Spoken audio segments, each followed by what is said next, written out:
Meus irmãos, eu queria convidá-los hoje a falarmos sobre um tema de grande importância num mundo tão conturbado. Eu queria convidá-los a falarmos, a pensarmos sobre o poder e a autoridade de Deus, todo o poder e toda a autoridade. Vamos fazer a leitura de dois textos iniciais aqui, que uma está em João capítulo 1, versículo 3, e o próximo texto está em Colossenses. O Evangelho de João, capítulo 1, verso 3 diz: todas as coisas foram feitas por Ele, e sem Ele, nada do que foi feito se fez. Vamos olhar para Colossenses. Nós podíamos ler ali a sequência, vai continuar descrevendo a glória do Senhor com autoridade como Criador.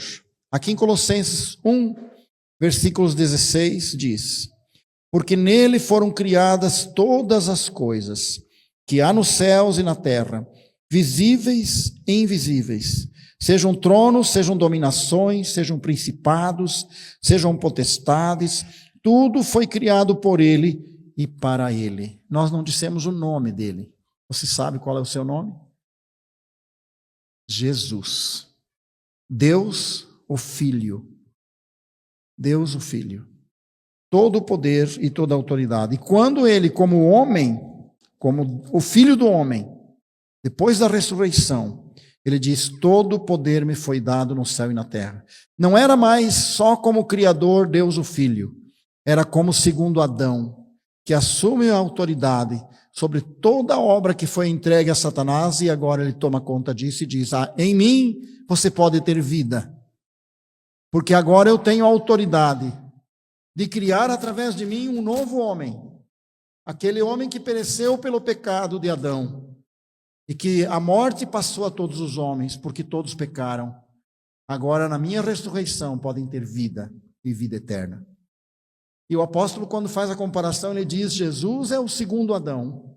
Quando a criação de Deus se perde pelo pecado do primeiro Adão, e nós nascemos nessa geração perdida, Deus envia seu Filho, cria um novo homem que nasce com uma natureza semelhante à nossa, carrega os nossos pecados, e depois diz para você e para mim: agora tu podes ter vida em mim, se quiseres crer. Se creres, tens a vida eterna. E esta ideia que estamos tratando aqui, sobre a autoridade, todo o poder e autoridade, será mais no foco da grande autoridade como Deus, como Criador, e também a autoridade que Ele delega aos homens. A autoridade que cada pessoa pode ter também, que na prática tudo vem de cima. Não nasce em nós e nem pode ser sustentado por nós, porque tudo vem dele e tudo deveria ser para ele da nossa parte, porque no sentido geral tudo foi criado por causa dele e para ele. Quando nós pensamos nessa questão, e quando eu trouxe esse pensamento, esse tema, eu estava pensando nos grandes desafios do nosso tempo. Nós vivemos tempos muito conturbados, muito difíceis. E no sentido global, nós temos os problemas que estão acontecendo no planeta Terra, e a gente fica perguntando: é verdade que poderá haver uma mudança no planeta e que nós teremos a vida sendo ameaçada? É verdade que os polos magnéticos podem mudar e causar grandes tempestades, grandes problemas? Aí eu estava lendo sobre isso, e eu estava lendo sobre um estudo científico que é chamado AMOC, A-M-O-C. É o estudo das ondas do mar. E ele explica nesse estudo científico que as ondas percorrem a área mais quente do planeta para a área mais fria. E à medida que as águas esfriam, elas descem, porque a água quente fica mais acima, e tomam uma corrente de volta e fica circulando. E eles disseram: se essa corrente marítima, por causa do problema global, parar, o planeta sofreria ondas tremendas no oceano, outros problemas sérios em todo o mundo por causa disso. E nós ficamos perguntando: é verdade? É científico? Ou é um movimento político para intimidar as pessoas e dominar? E nós não sabemos bem se há mesmo cientificamente provas de que as ondas do mar, se elas tiverem uma parada, a circulação que elas têm hoje por desequilíbrio na temperatura da água, que isso viria gerar grandes ondas, grandes problemas. Nós não sabemos se vai haver essas coisas que ameaçam o planeta Terra que estão dizendo. Mas depois nós vamos olhar outros problemas, nós vamos ver problemas sociais, os países em guerra. Nós estamos lá na Europa com a guerra na Ucrânia, que está acontecendo lá embaixo, lá mais um pouco longe, mas que já se diz que a Europa está entrando nisso mais e mais. E às vezes eu penso no meu filho que está na Alemanha, eu penso, tem que vir mais para cá, para a ponta de cá, um pouco mais longe, vem para Portugal de volta. Mas quem disse que Portugal estará seguro? Daí você pensa o que está acontecendo na América Central, América do Sul, daí você começa a ver o comércio mundial, as brigas no comércio, e você fica pensando como é que será, né? Daí começa a surgir problemas mais próximos de nós. A empresa demite, porque perdeu o comércio no exterior, porque o dólar e o real, o câmbio variou, ela perdeu, e você fica sem emprego. E daí outros problemas acontecem no âmbito mais físico, do nosso contexto muito humano, doenças. E de repente o médico diz, tu estás com esse problema. E nessa hora, é a hora da gente se esconder em Deus. A gente olhar para cima e dizer, tu tens todo o poder, tu tens toda a autoridade. Não só no grande universo, mas no meu universo pessoal, na minha vida. Tu és o meu Deus, tu és o meu Senhor, tu me compraste pelo sangue do teu Filho, e a tua palavra diz que tu nunca vais me deixar, Senhor. Então esse pensamento da autoridade de Deus, nesse tema que eu vou apresentar hoje, porque há outros temas, mas esse tema que eu pretendo falar agora, ele tem a ver mais com essa parte bem ampla de que Deus é autoridade sobre todas as coisas, não devemos temer. Mas que também Deus transferiu a autoridade a nós. E aí há responsabilidade. E todos temos uma dose de autoridade, mesmo que seja no âmbito menor, que é o âmbito da individualidade.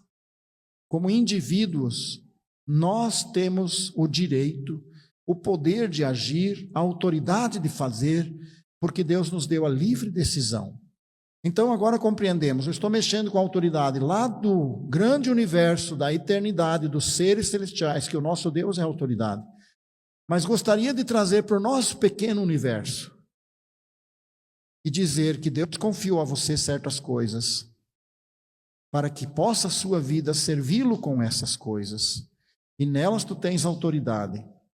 E nelas tens uma responsabilidade. No dia em que chegares a Deus, vai devolver as coisas que Ele te entregou e que Ele te deu autoridade. E no âmbito da autoridade que você exerceu, Ele vai cobrar a responsabilidade. Percebem que o tema então está bem amplo, dentro de um contexto muito geral da autoridade. Eu estava lendo sobre esta autoridade e encontrei os escritos de Watmani. É um escritor que viveu na China, foi muito perseguido, morreu na prisão chinesa por causa do Evangelho. E ele diz, a controvérsia do universo centraliza-se sobre quem deve ter autoridade, e o nosso conflito com Satanás é o resultado direto de atribuirmos a autoridade a Deus. Quando eu digo que Deus é a autoridade na minha vida, tenha certeza que Satanás vai agir para tentar impedir você de obedecer a Deus.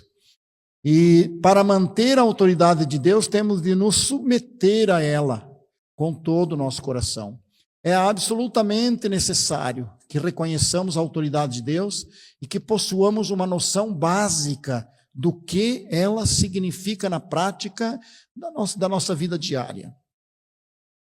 É muito importante saber o que a autoridade de Deus significa no dia a dia, quando você está na escola, quando você está no trabalho, quando você está nas suas dificuldades familiares, porque todas as famílias têm suas dificuldades, quando você está na sua dificuldade na igreja, quando você está na sua dificuldade em todo o âmbito de dificuldade, se você não pensar que a autoridade de Deus te dá uma responsabilidade, um poder, mas também uma responsabilidade, certamente não poderás agir da forma que deveria.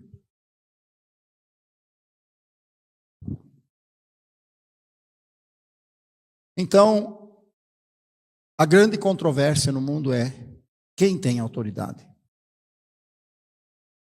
Quem é que tem autoridade? Quem tem autoridade na sua casa? Acima de toda autoridade é Deus? Dentro do contexto da fé que nós aprendemos nas Escrituras, Jesus Cristo está sendo o Senhor da sua vida? Como Deus também, claro. Quem é responsável? E como é que está a responsabilidade que temos exercido? Há alguém muito interessado em destruir toda a estrutura que possa nos dar segurança para ações responsáveis, ações que possam glorificar a Deus e edificar o povo de Deus, tanto eu quanto os demais. Aqui eu queria colocar alguns pontos. Eu gosto de fazer assim, porque assim você tem uma noção mais clara da sequência. E nós temos o texto que foi lido em João capítulo 1, e nós temos nesse texto de João a declaração de que ele, Jesus Cristo, tem autoridade sobre o universo visível e invisível. Não só sobre o planeta Terra que nós vemos, nem só sobre os elementos que estão aí visíveis, mas também sobre os elementos invisíveis. Nós temos vírus, bactérias, nós temos outros elementos minúsculos que o olho humano não vê. E às vezes nós tememos, especialmente na época do Covid, a gente tinha medo de ser contaminado. Porque tinham elementos invisíveis no ambiente onde estávamos que poderiam ser fatais. Mas o Senhor tem autoridade sobre o invisível, sobre o visível, no âmbito celestial, sobre os anjos, sobre os demônios. O Senhor Jesus Cristo é autoridade. Sobre os poderes, aqui nesse sentido, poderes, dominações, principados e potestades. O apóstolo Paulo, ao escrever aos Efésios, ele fala muito sobre isso, que Jesus Cristo, no seu sacrifício na cruz, ele venceu as potestades, que aqui muitas dessas expressões no texto de Efésios se referem do lado de Satanás, dos demônios. E do outro lado, ele é Senhor sobre os poderes, no sentido dos anjos de Deus mesmo, que obedecem às suas ordens. E também nós temos nesse texto de João, quando diz: todas as coisas foram feitas por ele, e sem ele nada do que foi feito se fez. Eu gosto também na sequência, ele vai dizer: nele estava a vida era a luz dos homens, a luz resplandece nas trevas, e as trevas não a compreenderam. E ele segue dizendo: quem é Jesus? E eu queria perguntar a você que veio hoje: quem é Jesus para você? Se você morrer hoje, você irá acompanhado pela mão amorosa dele. Ele te levará para um lugar onde ele é Senhor, soberano, eterno, e tem lugar preparado para aqueles que o amam? Ou a tua vida nunca se encontrou com ele como Salvador e Senhor? Tu mesmo és a autoridade de você mesmo. Não quer que o Senhor Jesus seja Senhor de você? Muita gente diz assim: eu cuido do meu nariz. Usa essa expressão ainda aqui ou não? Ninguém tem nada a ver comigo. É verdade, Deus respeita isso. E é por isso que a Bíblia diz que ele está batendo a porta. Porque se ele não respeitasse isso, ele abria a porta. Porque ele pode mexer com a tua vida. Um pequeno inseto pode jogar você numa cama. E ele tem autoridade sobre os insetos. Mas ele não faz. Porque ele respeita a tua autoridade, teu direito de dizer sim ou não. Mas a responsabilidade que você terá sobre isso é consequência tua. Se ele não é teu Senhor, se tu não o recebeste como Senhor e Salvador, não respeita a sua autoridade e age de qualquer maneira, podes ter certeza que um dia vai ter que prestar conta. Porque não é porque ele te deu o direito que ele perdeu a autoridade. Ele continua sendo Senhor. E nesse sentido, nós temos aqui como Deus eterno. Ele é antes de tudo e tudo nele subsiste, é o que está em Colossenses. E eu achei interessante ler não só Colossenses 1,16, mas ler também Colossenses 13 até o versículo 18. Eu queria convidá-lo a ler comigo Colossenses 13 a 18, e veja todo o processo pelo qual ele pode declarar que ele tem a autoridade, a declaração de autoridade. Ele diz aqui, o qual nos tirou da potestade das trevas e nos transportou para o reino do Filho do seu amor, em quem temos a redenção pelo seu sangue, a saber, a remissão dos pecados, o qual é a imagem do Deus invisível, o primogênito de toda a criação, porque nele foram criadas todas as coisas que há nos céus e na terra, visíveis e invisíveis, sejam tronos, sejam dominações, sejam principados, sejam potestades, tudo foi criado por ele e para ele. E ele é antes de todas as coisas. E todas as coisas subsistem nele. Ele é a cabeça do corpo da igreja. Eu vou parar aqui. Veja onde nós chegamos agora. Ele falou do universo todo e depois ele falou da igreja. Toda essa demonstração de autoridade desce até esse espaço onde nós estamos. O Senhor Deus quer um relacionamento contigo, como igreja, como povo de Deus, como membro do corpo. E esse relacionamento é sob a sua autoridade, que é cabeça. E por isso, se nós ousarmos nos colocar sobre cabeças que tenham domínios, tanta gente vai buscar apoio, por exemplo, em feiticeiros, em ensinos falsos, abandonando esse que é a autoridade, cabeça da igreja, claro que as consequências serão sobre nós. Mas ele diz claramente, ele é a cabeça desse corpo que é a igreja.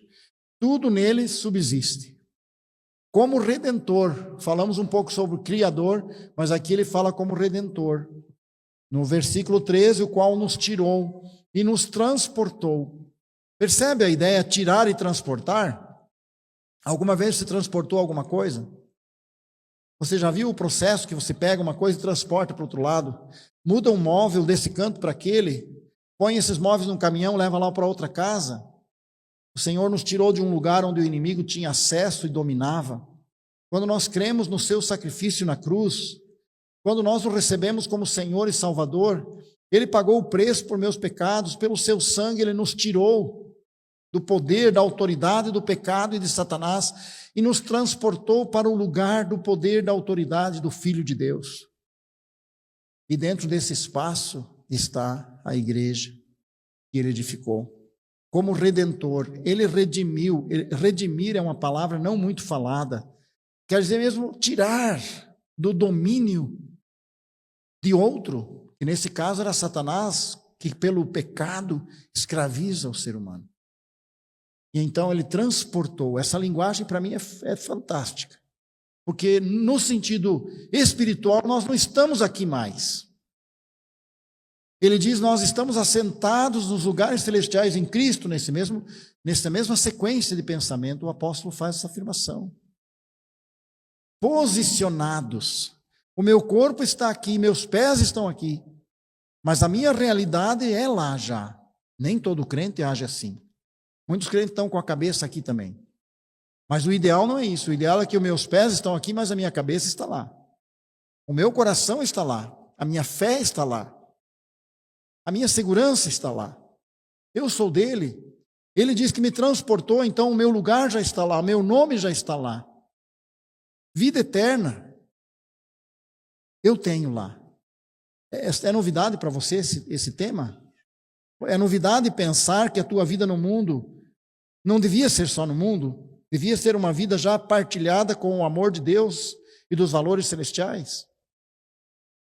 Você tem certeza que o teu coração está perdoado? E que o teu lugar está reservado, seguro? E no sentido prático, posicional, já fostes transportado, não és mais deste mundo, não tens mais que ficar embaixo de poderes satânicos, de opressão e de mentira do diabo, porque a tua vida está em Cristo. Não precisa acreditar mais nas mentiras deste mundo, na insegurança do mundo, na depressão que tem nesse mundo, na tristeza deste mundo. Não precisamos viver de cabeça baixa, oprimidos pelas mentiras, pelas falsas promessas ou pelas falsas notícias. Porque Ele é a autoridade.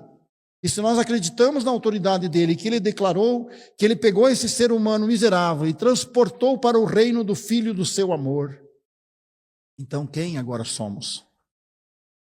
E se nós ganhamos esse direito pela redenção de Cristo, o que é que estamos fazendo com esta responsabilidade, autoridade? Porque aqui ganhamos autoridade. E como é que os discípulos perceberam que ganharam autoridade? Quando Jesus disse para eles: vocês agora vão sair, e vocês vão curar enfermos, e vocês vão expulsar demônios, e vocês vão repreender todas as obras do diabo. É verdade, era um momento histórico em que o Jesus deu uma autoridade específica para um momento específico. Mas depois, no final da história, ele direciona a todos nós. É Mateus 28, quando ele diz: toda a autoridade me foi dada no céu e na terra, portanto, ide, pregai o evangelho a toda criatura. E os outros versículos vão incluir esta ideia de que você pode orar, você pode ajudar uma pessoa e talvez Deus vai curá-la. Pelo toque da tua mão, não, mas pela oração que você faça com a imposição das mãos. Por que eu falei pelo toque da mão, não? Porque hoje existem movimentos chamados, por exemplo, o Reiki é um deles. As pessoas vêm e põem a mão para curar. Se não é em nome de Jesus Cristo, não deixe alguém pôr tua mão na tua cabeça. Não será o poder de Cristo. Há autoridades perversas, reino satânico, que pode usar poderes para transformar, destruir vida de pessoas. Infelizmente. E nós temos que pensar que autoridade está sobre nós. E que ação nós temos. Interessante que Jesus sempre coloca dois caminhos, dois poderes. E o ser humano nasce embaixo do poder das trevas. Jesus Cristo vem e paga o preço para retirá-lo. Mas o ser humano tem que dizer se quer ou não quer. E nesta noite, se há alguém que não fez uma decisão e que reconhece naquele Salvador como teu Salvador, você pode hoje falar no teu coração aí onde está, ou até com muita alegria talvez. Muita gente às vezes fica tão animado com essa certeza do amor de Deus, que sai até do seu banco, vai para frente e diz: eu quero que Cristo seja meu Salvador. Já vimos muito isso também. Mas a gente não influencia, não quer empurrar ninguém. Mas a gente quer dizer, se há alguém que não é salvo, Jesus Cristo é a autoridade para perdoar teu pecado, para te transportar para o reino do seu filho, do Filho do seu amor, como ele diz. Deus o Pai em Cristo, criando esse espaço onde ninguém mais pode destruir a tua vida. Quanto à eternidade está seguro para sempre. E quanto à terra tem a proteção de Deus. Vamos seguir um pouco mais, nosso tempo está já bem adiantado, né? Eu não queria ir muito longe. Não queria que vocês também achassem, olha, ele passa muito da hora, né? Portanto, vamos seguir aqui pensando um pouquinho no aspecto da autoridade delegada. Delegar autoridade é transferir para o outro. Você sabe aquelas cenas de filmes de faroeste, onde, coisa antiga, viu? Talvez aqui vocês não assistem isso mais, mas vocês devem conhecer. Quando alguém, um delegado, tem lá aquela estrela, né? E ele precisa sair para fazer alguma coisa e ele tem que deixar alguém com a estrela. Lembram disso? Os mais da minha idade aqui certamente lembram. Os mais jovens talvez tenham outra coisa aí que pode servir de símbolo de autoridade. Se você pegar isso, você tem todo o poder, né? A ideia que nós temos aqui, autoridade delegada. Cada pessoa recebe por seus dons e por seus talentos autoridade delegada. Se nós começarmos com o início dessa história de delegar a autoridade, foi quando Deus, aqui na criação, depois de criar Adão e Eva, ele disse: vocês têm autoridade sobre os animais e sobre o planeta que eu criei. Vocês são donos disso. Os animais vão ter medo de vocês, porque eu dei para vocês a autoridade. Podem ler o texto se quiserem. Quando aconteceu o dilúvio, Deus falou a mesma coisa: os animais vão ter medo de você, Noé. Eu dei autoridade a você, eles sabem quem é você. Agora, o Noé não devia começar a pisar no pescoço dos animais e judiar, castigar, porque eu sou autoridade. Até podia. Mas a autoridade maior, um dia iria cobrar isso. A autoridade delegada é todo o poder que nós temos, todo o direito de mandar, de fazer, de exercer e os outros obedecerem. E o menor direito que há é a autoridade sobre nós mesmos. O ser humano foi criado livre, ao livre-arbítrio. Que ninguém pode te obrigar a crer em Jesus, por exemplo. Às vezes as pessoas até podem dizer que crê, porque alguém maior deu uma empurradinha e oprimiu, né? Eu lembro de uma história de um menininho que a mãe dele o colocou de joelhos porque ele tinha desobedecido. E ele estava tão rebelde que ele disse: eu estou aqui de joelhos, mas no meu coração estou bem em pé. Era só o joelho que dobrava para não levar a vara, porque no coração a rebeldia continuava. É possível que muitas pessoas decidiram entregar sua vida ao Senhor, mas não decidiram entregar a autoridade da sua vida ao Senhor. Dizer: Senhor, Tu és o meu Senhor, eu vou Te obedecer. E esta decisão de entregar a vida ao Senhor é um direito teu de não entregar se não quiser. Este é o limite mais baixo, menor, onde está a autoridade, que nós já falamos, e é por isso que é uma grande responsabilidade quando nós tomamos as nossas decisões. Eu queria lembrar histórias e desafiar vocês para lerem as histórias, porque nós iríamos muito longe se fôssemos fazer toda a leitura de todos os textos que estão aqui. Eu quero lembrar a história aqui de Isaías 45, 150 anos antes deste homem chamado Ciro nascer. Nesse tempo, o profeta Isaías, ele disse: eu vou chamar o meu servo Ciro, ainda que tu não me conheças, Ciro, mas você vai tirar meu povo da Babilônia e vai levar de volta para a terra de Canaã. E o povo de Israel, depois de Isaías morrer, o povo de Israel, da parte sul, foi levado cativo. E um dia, depois de 70 anos no cativeiro, o Daniel entendeu que eram 70 anos que Jeremias tinha falado que eles iam ficar lá. Vem o império medo-persa e vence o império babilônico. E esse Ciro lê o que está escrito, que o Deus eterno tinha dito 150 anos antes, o seu nome e o que ele iria fazer. E o Ciro pegou uma carta e assinou e disse: o povo vai voltar para a sua terra. Autoridade delegada a Ciro para fazer o retorno de Israel. Mas é muito interessante essa história aqui. Vocês têm lido as histórias dos reis? Essa me incomoda um pouco pensar que responsabilidade tem aqui. Porque Deus chamou Jeroboão quando a terra de Israel foi dividida. 10 reinos, 10 tribos. E 2 ficaram com o filho de Salomão, o filho de Davi. Vocês conhecem a história?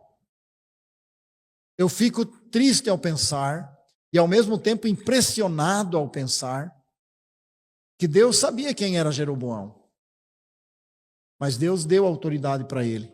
E quando o profeta veio falar com ele, aqui nesse texto, vocês podem conferir os textos de capítulo 13 e 14 de 1 Reis. O profeta veio e disse: Jeroboão, se você for fiel, você será semelhante ao meu servo Davi. Você terá um reino para sempre, como Davi teria, se você for fiel. E depois a declaração de Deus, muito triste, ele disse: Jeroboão fez Israel pecar. Nos primeiros meses de governo, ele disse: se o meu povo for a Jerusalém, lá no outro reino, não vai mais me seguir, então não vão mais lá. Vocês não vão no templo mais. Eu vou construir uma estátua aqui, vocês vão adorar a Deus aqui. Jeroboão fez Israel pecar. Deus fala muitas vezes: Jeroboão fez Israel pecar. E daí você pergunta: Deus não sabia? Deus sabia. A responsabilidade que você recebeu, se você não está agindo bem, Deus não esperava que você fosse agir mal. Ele te deu a responsabilidade, ele já sabia, certamente, dos nossos males, nossos pecados, ele sabe do nosso futuro. Ele sabia que Jeroboão ia pecar, mas ele dá autoridade. Ele dá oportunidade. E a autoridade que você recebeu para servir a Deus na igreja, para servir a Deus na tua empresa, para servir a Deus no ambiente teu de trabalho, de família, na sociedade, onde você estiver. Deus está olhando para você e dizendo: eu te dei isso. Eu te dei a oportunidade, eu te dei a palavra, eu te dei o dom. Você é capaz. Eu te dei responsabilidades. Eu te dei títulos. Você recebeu um título na universidade. E as pessoas te respeitam por esse título. É uma autoridade delegada. Você recebe um título na sociedade cristã. E você é uma autoridade delegada de Deus. Deus te deu uma autoridade. Mas Deus não espera que você haja como Roboão, como Jeroboão. Que você negue a autoridade de Deus. Que você não siga subordinado a Deus. Essa autoridade é condicional. Aquela autoridade era incondicional. Deus não perguntou nada. Aqui Deus não perguntou nada. Deus disse: você vai levar o meu povo. E Ciro tinha só que obedecer. E Deus não pediu para ele: se você fizer isso, você leva. Não, você vai levar. Deus é a autoridade. Deus pode dar ordens. Mas aqui Deus disse: Jeroboão, se você não fizer, você terá consequências. Que tipo de autoridade temos nós hoje? Eu diria que é esse tipo aqui. Deus está esperando que cada crente cumpra com as funções que tem, com a responsabilidade que tem, com os princípios que tem. Porque se não fizer, as consequências serão graves para o povo de Deus, como aconteceu com Jeroboão, e para a pessoa, o próprio Jeroboão, o próprio que tem autoridade. Todos os homens recebem autoridade. Eu queria hoje parar aqui. Nós temos mais uma tela aqui. Mas, por favor, me deixem parar aqui, só vou mostrar os pontos no outro lado. Veja só o que está escrito em João 3. Esses versículos para mim são muito importantes, porque eles me dão a garantia de que realmente, se nós temos alguma coisa, é porque Deus deu. É porque Deus nos deu. Não é porque eu tenho. João capítulo 3... Nós temos aí o versículo 27. Nós temos já aqui, né? O João Batista, ele disse essa frase: o homem não pode receber coisa alguma se não lhe for dada do céu. Tudo que você tem, um dia, de alguma forma, você recebeu. Ao nascer, eu não tinha a menor noção, não tinha a menor ação. Foi obra de Deus me fazer nascer, fazer tu nasceres também nesse mundo. Ao recebermos a característica que temos, física, de mente, mental, de capacidade, os dons que recebemos, o João Batista reconhece: o homem não pode receber nenhuma coisa que não lhe seja dada. Faça um teste. Faz uma relação de tudo que você tem. E depois coloque embaixo: qual delas eu vou levar quando eu morrer? Daí você vai descobrir que você não tem nada. Daí vai descobrir que está brigando por coisas que não te pertencem, que foi te emprestado. E muitas vezes brigamos e maltratamos por coisas que nós não poderemos levar. Que no fundo foi só nos dado para nos ajudar no uso dessas coisas, glorificar a Deus e ganhar a verdadeira riqueza. O que você tem que não tenhas recebido? O Paulo foi mais incisivo nessa palavra. Ao escrever aos Coríntios, se não me engano, Coríntios, agora fiquei em dúvida se é Romanos, mas ele diz: o que você tem que não tenha recebido? E depois ele disse: e se você recebeu, por que você se gloria? Por que se gloria em cima dos teus irmãos, dizendo: eu sou superior? Não, não há superiores no corpo de Cristo.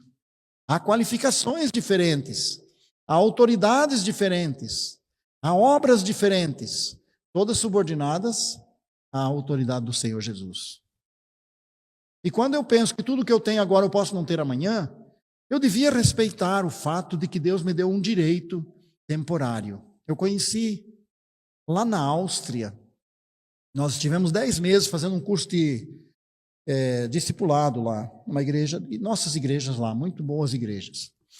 Eu visitei uma família, nós fazíamos durante as semanas estudos bíblicos nas casas, e tinha uma família, um grupo desses que era em espanhol. Eu vi que tem espanhóis aqui hoje, que fala espanhola, e este grupo era espanhol. Eu não lembro, acho que eles vieram do Chile, estavam lá, e nós íamos uma vez por semana na casa deles.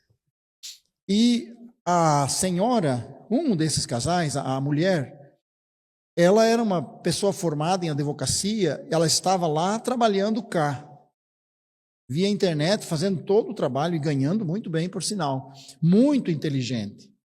Tão inteligente que em 6 meses ela falava o alemão tranquilo. E eu penso que foi enquanto estivemos lá, ou um pouco antes da nossa chegada lá, eu já não me lembro, ela estava desfigurada.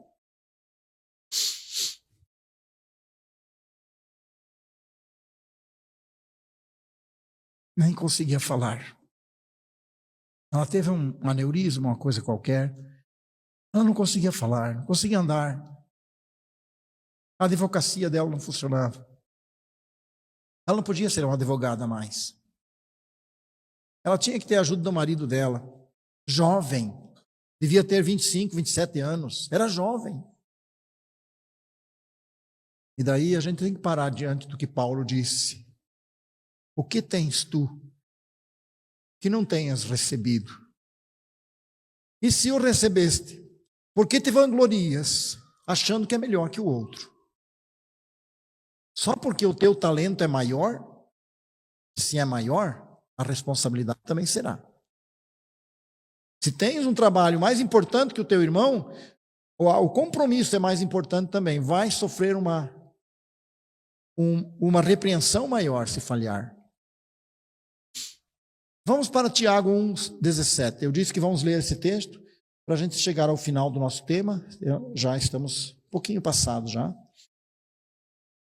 Tiago, toda a boa dádiva e todo o dom perfeito vem do alto, descendo do Pai das luzes, em quem não há mudança nem sombra de variação. A gente não consegue aceitar essa palavra aqui, nem essa. A gente sempre coloca 50% ou 99%. Mas essa palavra, meus irmãos, é toda, é tudo que nós temos.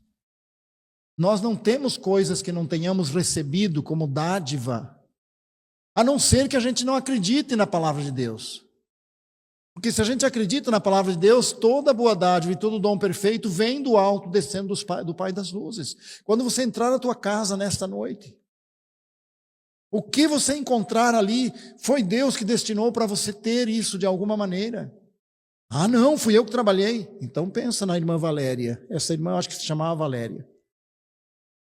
Fui eu que trabalhei, e quando ela não tinha mais nada? Quando lhe foi arrancado a advocacia dela e toda a capacidade que ela tinha. Então entra na sua casa hoje. Olha o que você tem. Pare na frente do espelho e pega isso que você tem. Seja na tua aparência, ou seja nos elementos que você usa, nos móveis, nos objetos do computador, e diga, é dádiva. E como é que eu estou usando meu computador desse jeito? Se isso também é dádiva, por que eu vou usar para Satanás? Por que eu vou entrar em coisas que Satanás se agrada se eu recebi da dádiva do dom perfeito que vem descendo do Pai das luzes, em quem não há mudança nem sombra de variação? Gente, ele não vai mudar. Ele não vai mudar. Ele não vai deixar de ser santo. Ele não vai deixar de ser bom. Ele não vai deixar de ser juiz. Ele vai julgar, ele vai chamar você e a mim. E ele vai dizer o que você fez com o que eu te dei. Quando você pegava aquelas coisas e usava da maneira que queria, para bater nos outros, para jogar nos outros, para fazer o que mais gostava, para satisfazer as paixões. Vamos pensar sério na autoridade de Deus. E vamos pensar sério, Se nós somos dele, todas as coisas que temos devem ser devolvidas a ele. Senhor, esse carro eu quero deixar nas tuas mãos. Eu não quero usar para sair na rua me mostrando para todo mundo, quem sou eu? Eu quero usar para sair na rua e dizer, quem tu és, Senhor? Quem tu és? Que o Senhor me deu o privilégio de comprar esse carro, que o Senhor me deu o privilégio de comprar essa casa, que o Senhor me deu o privilégio de morar nessa casa, de achar essa casa, quando é tão difícil alugar uma casa. Não sei aqui, mas lá em Portugal está muito difícil alugar casa. Mas não tem. A pessoa acha uma casa, ele tem que lembrar, dádiva de Deus. Nós temos aqui, passamos para 1 Coríntios 4:7. E vamos fechar com esta afirmação. Depois só olhar rápido os pontos ali em 1 minuto ou 2 e finalizar, se Deus quiser. Porque quem te fez diferente? E que é que tens tu e não tenhas recebido? E se o recebeste, por que te glorias? Como se não o houveras recebido. Eu tinha citado em parte, aqui está o versículo, mas eu lembrei de um outro versículo que eu até na hora devia ter colocado aqui. É quando o apóstolo Paulo ele fala que os dons e a vocação de Deus são sem arrependimento. E eu penso que aí está a razão porque Deus não tirou do Jeroboão. Porque quando ele dá um dom e uma chamada, uma vocação, ele não se arrepende. Se ele te chamou, te deu qualificações, ele não vai se arrepender disso. Ele vai deixar com você até o final. Quer você use para o bem, ou quer você use para o mal. Vamos para o último quadro, se for possível, e vamos ver aqui só algumas coisas profundas aqui também, que todos os homens prestarão conta do que receberam. Visto que todos os homens receberam alguma forma de autoridade e responsabilidade, todos terão que prestar contas. Texto, leia esse. Julgamento no tempo presente, Jeroboão. Deus mandou um profeta e apontou para ele e disse, Jeroboão, Deus está te dizendo isso. E o rei disse, prendam esse homem. Quando ele fez assim, a mão dele endureceu. E aí ele olhou para o profeta e disse, por favor, ore por mim, para que Deus devolva a minha mão. E o profeta orou e ele conseguiu mexer a mão de novo. Leia a história, tão bonita a história, quando Deus decide mostrar ao poderoso Jeroboão que ele não podia apontar o profeta de Deus e dizer, tu és um profeta mau, prendam esse homem. Não, não é assim que funciona. Julgamento no tempo presente, julgamento final. Todos nós morremos um dia, vamos morrer. Julgamento dos salvos. Sabe que vai haver um julgamento dos salvos? Não para condenação, que a condenação já foi resolvida na cruz, mas para tratar desse problema, o que fizemos com o que Deus nos deu. Toda dádiva, todo dom perfeito vem acompanhado pela responsabilidade. O Deus que confiou dons, o que Deus te confiou, dons, formação, responsabilidades. Meus irmãos, queria então com isso finalizar, desejando que todos vocês possam chegar nas vossas casas. Nós estamos num dia de domingo, amanhã é segunda-feira. Você vai entrar no teu espaço de trabalho, de escola. Olhe para o que está à tua frente, ao teu redor. Olhe as pessoas que estão ao teu redor. Que se são todas as coisas, não quer dizer só objetos. Quer dizer também seres, pessoas que Deus coloca no teu convívio. Uns para testar a tua paciência, outros para testar a tua generosidade, porque são pobres, às vezes, muito necessitados, e você vai ser testado na sua generosidade. Outros para te ajudar com algumas sugestões famosas, pessoas com conhecimento que podem dizer, resolve dessa maneira. Olhe para as pessoas de forma diferente. Olhe para o teu talento de forma diferente. Olhe para o final. E você chegará lá. Eu estarei lá também.